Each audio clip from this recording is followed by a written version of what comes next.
Peter Coronius here with Patrick Fair, and we're just going through some of the new amendments to legislation that's either on the table now for passage and review or has recently been passed. And we come to our third piece of law here today, and that's the mandatory data retention regime. It's a favourite of ours. I mean, just for a little bit of historical background, Patrick and I both served the Internet Industry Association throughout the 90s and 2000s. And the mandatory data retention sort of issues were coming to us, I think, for as early as 1999. We wrote a draft code of practice called the Cybercrime Code that was attempting to accommodate and balance the needs of the law enforcement community, who even in those days, we're talking over 20 years ago, was starting to feel frustrated that they would go and serve a warrant on an ISP, for example, to get some data against a criminal organisation or individual, only to be told that the data was not kept because they don't keep the data for more than 7 days if it has no commercial value.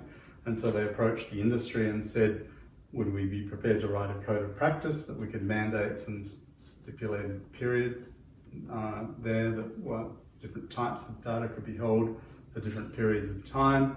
And anyway, a long story short, after 3 goes at getting legislation through beyond the code process, in 2015 the laws finally passed in the form of I don't have the full name of that act, the Data Retention Act. Do you remember what it is? Well, it was an amendment to the Interception and Access Act, so it would have been the Telecommunication Interception and Access Mandatory Retention of Data Amendment Act. Yeah, 2015. Now, then what happened was that law came in. It was very controversial at the time. I remember even back in the day, the objections were largely around the cost of this from the industry's point of view. And also there were fairly significant concerns from civil society around the privacy aspects of this, that you're effectively enabling the government to trawl through vast tracts of data, that most of which had no evidentiary value, probative value. And yet the relevant companies, the telcos and ISPs, were still required to hold this. And then there was a compensation scheme and certain concessions were made.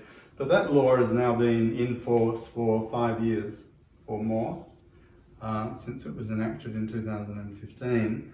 And of course the review was due. It came up, there was a report that was done by the parliamentary committee that has oversight. Yeah. Of course, some of the things that we said might happen, bad things that could happen under the mandatory data retention regime, actually did occur. And so this act comes in to alleviate some of those issues, but potentially to introduce new ones that are of equal or greater concern. So let's talk firstly about what we learned from the first few years of the Mandatory Data Retention Act. How did it expand in scope beyond what was originally promised? So, the first thing to say is what it requires literally is that if you run a communication service, then you have to keep data related to each session, and the data needs to be who was your client, what device were they using, where were they if you know their location, how long was the session, and some information about the traffic, where it went to and who it came from. Mm-hmm. There were some carve-outs to try to say that they weren't tracking web browsing activity, which are sort of badly crafted, but that seems to be what people have implemented. So it's a significant data set. Right. And most, what it can tell you, because it must be kept over 2 years for every session by every service. It can tell you where people are moving, it can tell you how long people are talking to different people and what their relationships are. Right. If you look at a phone number or the number of calls to particular numbers, with a good bit of data analytics software, this is a very powerful tool.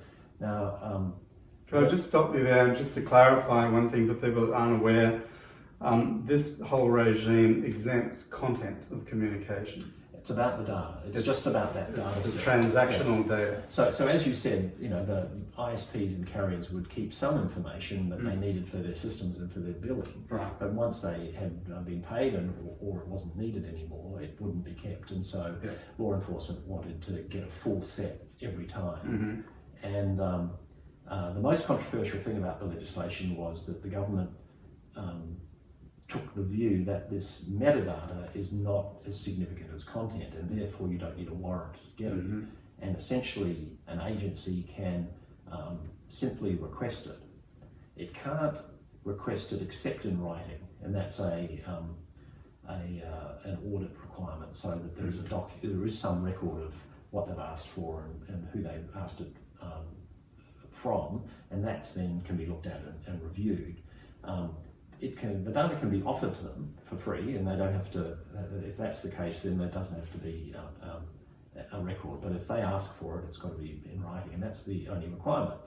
So the government said, "Well, don't worry, we'll narrow the number of agencies that can ask for this information," and they created a really strange carve out that the data that's kept under the mandatory scheme can't be used in civil litigation for any purpose. So you can have a multi-billion-dollar piece of BHP litigation, and you can't get this data. But if the police, feel you might have committed an offence, punishable by 3 years or more, they can just write a note and get it. It's kind of weird. Anyway, so the other thing is that the 2 years is highly controversial because the evidence tends to indicate that most crimes and relevant events are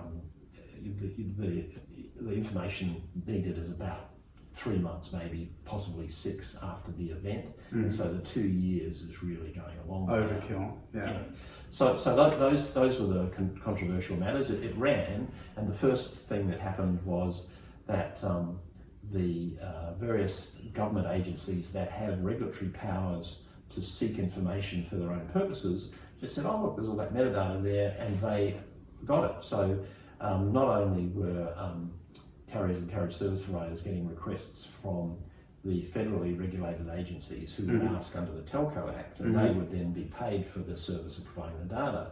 They were also getting requests from anybody with a punitive regulatory power that could ask for it. I remember this. And they didn't pay, they would just be required. And that would include even local government councils that were seeking information on dog licences. Where there was this power to seek enforcement information. Right. So, and just to go back to the limiting of the scope of the agencies that could ask for this, it was a fairly broad definition. I think the contemplation was it was only going to be half a dozen or so initially.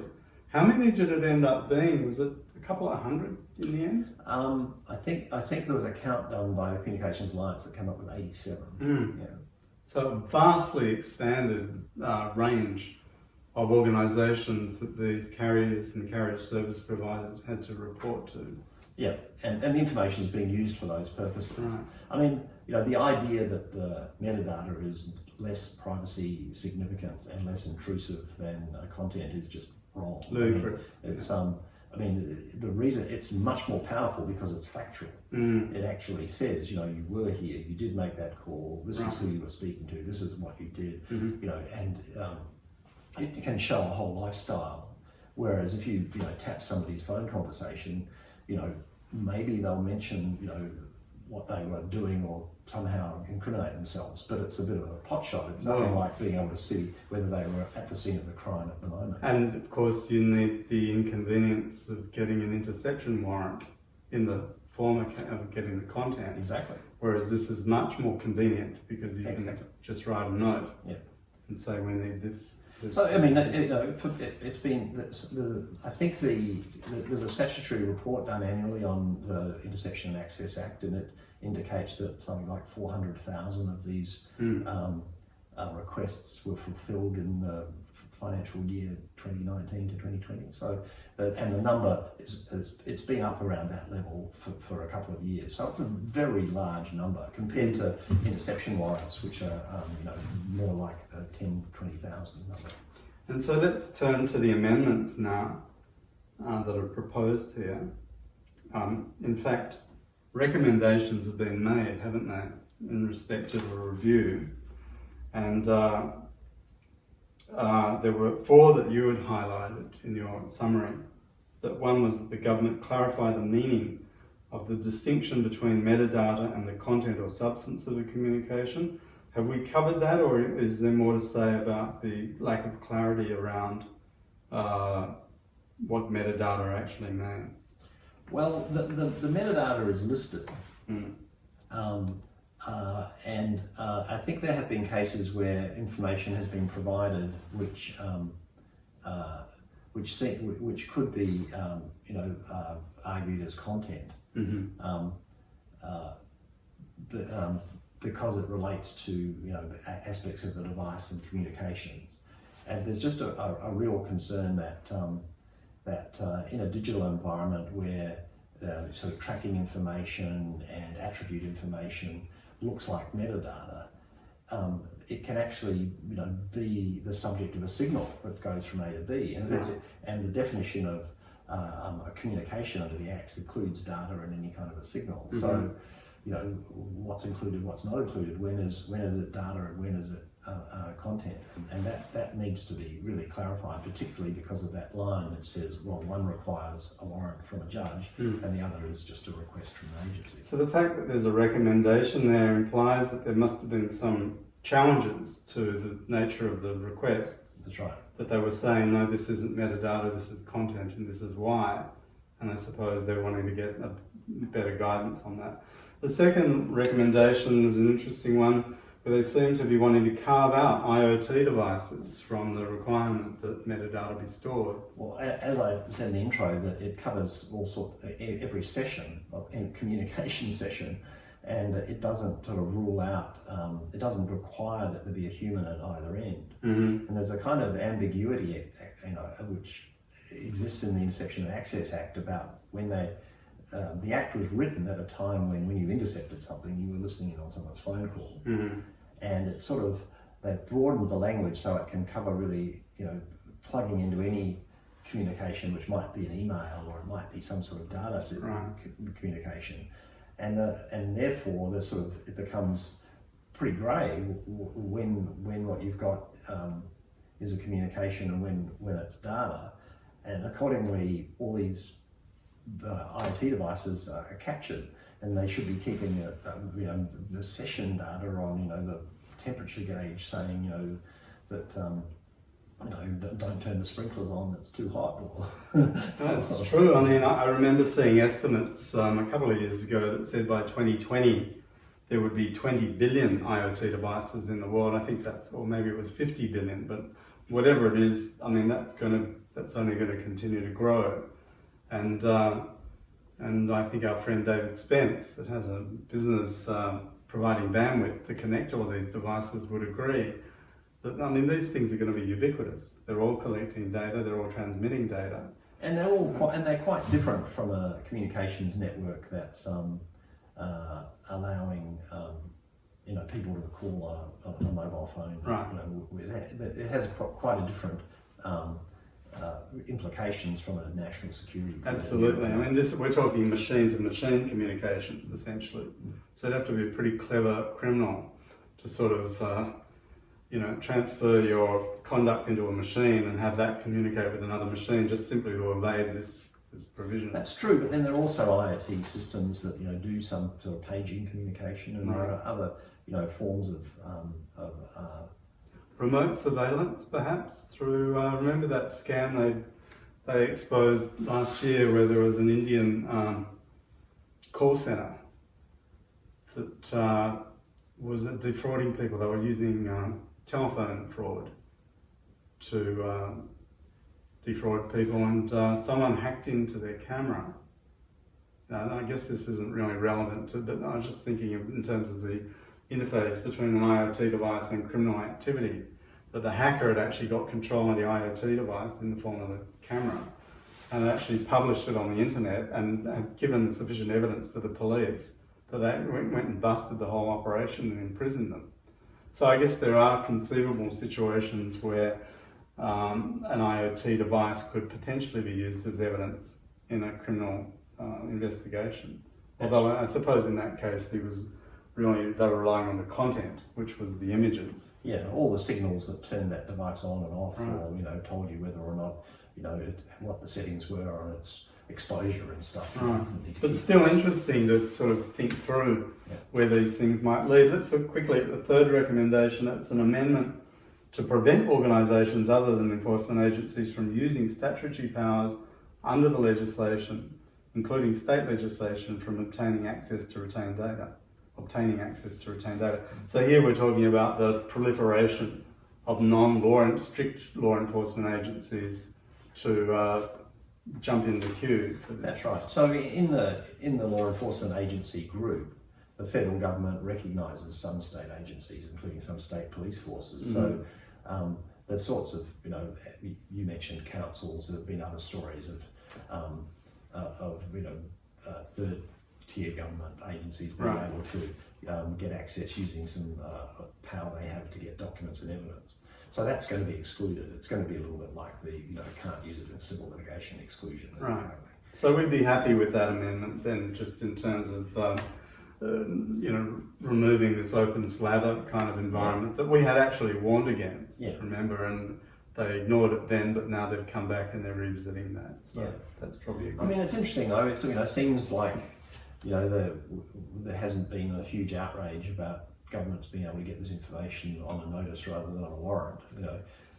I think Australians are very complacent and very trusting of government, probably more so after COVID. My feeling is that government's done a pretty good job here, and I think people are lulled into a sense of security that this is a trustworthy government. But you get a new piece of legislation rushed through very quickly without sufficient consultation.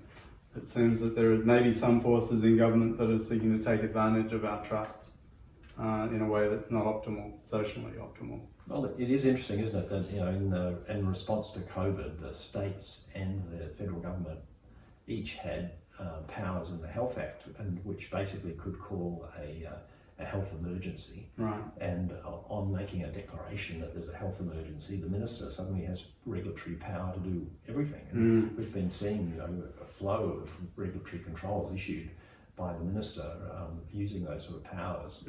People have sort of lived with that, and we've kind of accepted that power was a useful, prompt, decisive way of managing the crisis. But at the time, but then you always hope that when the crisis ends, the powers get wound back. That's right. And historically, that's not always the case. I mean, September 11th is a case in point, really. But it asks the question: is there really a possibility that the Australian infrastructure is going to be subject to a COVID pandemic style attack requiring that kind of government intervention? Let our cybersecurity colleagues chime in on that one. I mean, I've got to say from where I sit that I think that it's only a matter of time before we do have an attack on our infrastructure. If not from governments, from possibly criminal organisations. And ransomware is iterating into data theft and extortion. Well, I mean, the next cab off the rank is probably some sort of attack on physical infrastructure. So, look, just one final quick recommendation there was the improvements to the reporting regime. Is that controversial, or is that something? No, there's a lot of material in the report about that seems to suggest concern that the agencies weren't protecting information that they were keeping, and that some of the reporting wasn't as good as it could be. So a lot of cleaning up to be done in the mechanics of the operation of the scheme if the PJCIS recommendations are implemented. Great, fabulous. Is there anything else you want to add to this review, or anything that we've talked about? Not on that review particularly, but I think the thing we haven't touched on that's worth just a mention at the end is the comprehensive review of Australia's national security infrastructure by Mr. Richardson. Right. And this is a review of our framework for national security agencies and how they're managed. And it's quite a accepting of the status quo kind of review, with a lot of very obscure and complex recommendations about accountability and control. But there are two that really stand out that I think we should be watching. And one is a recommendation that all of these acts dealing with electronic security and surveillance, the Surveillance Devices Act, the Interception Access Act, some of the national security legislation be consolidated into a single act. And Richardson contemplates a sort of 3-year process of review and consultation. So there could be a massive job where things like the issues we've been discussing with metadata and with disruption warrants and with the overlap between telecommunications and the critical infrastructure regime. They'll be trying to migrate that into a new framework, and some of those issues will be up again. And the other one is a proposal that law enforcement and national security get the power to issue warrants based on attributes. And so that's instead of saying to the carrier or the service provider, we want information on party X or party Y, identity. they'll be able to say we want everything in this area or things with this attribute. So we don't know who it is that we're looking for, but we know that they have these characteristics. And you can see why national security and law enforcement would want that, but you can also, it feels a lot like surveillance. So is that a response to anonymity? Is that the I mean, they always said on the internet, no one knows you're a dog. I mean, you don't know exactly, the law enforcement agency may not know the individual, but they can observe conduct and relationships through these metadata leads. So you're suggesting that this move towards attribute rather than identity is really a recognition of the realities of the way that criminals are conducting themselves online? It just would make enforcement and investigation much more efficient. You'd be able to look at how to eliminate suspects. And interestingly, when the metadata legislation was introduced, that was one of the reasons given by the police to the PJCIS for wanting it. They said, well, we'd like to be able to, see the data, large volumes of it, so we can work out who we don't need to investigate. All comes down to trust. It does. Patrick Fair, thank you so much. Thank you to all for watching these short presentations. We hope you find them valuable. Patrick is a very valuable asset to the Cybersecurity Advisors Network. I should have introduced you more fully at the beginning, but you're a recognised expert in areas of technology law and policy. And you're now a professor at Deakin University. The computing school, right? Right, having served adjunct professor, so I should be calling you Professor Patrick Fair. And once again, thank you, Patrick. We're very grateful for your insights, and we'll look forward to working through some of these issues with you in the year ahead. Thanks, Pete. Thanks for having me. And thank you for watching.